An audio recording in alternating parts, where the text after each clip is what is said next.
మేము మిమ్మల్ని కొట్టం తిట్టం, ఉన్నది ప్రజలకు వివరిస్తాం. మిత్రులారా, ఉద్యోగ సంఘాల నాయకులే నేను విజ్ఞప్తి చేస్తున్నా.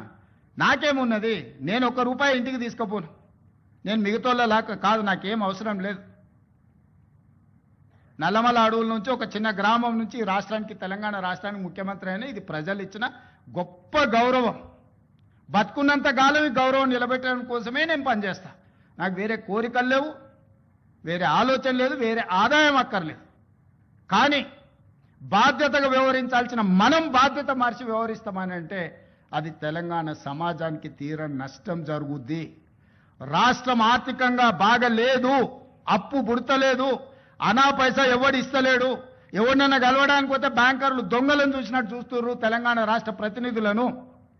ఎవడు ఢిల్లీకి పోతే అపాయింట్మెంట్ కూడా ఇస్తలేడు, వీడు వస్తే చెప్పులు కూడా ఎత్తుకుపోతాడేమో అన్నట్టుగా ఆ పరిస్థితి ఉంది దేశం ముందల.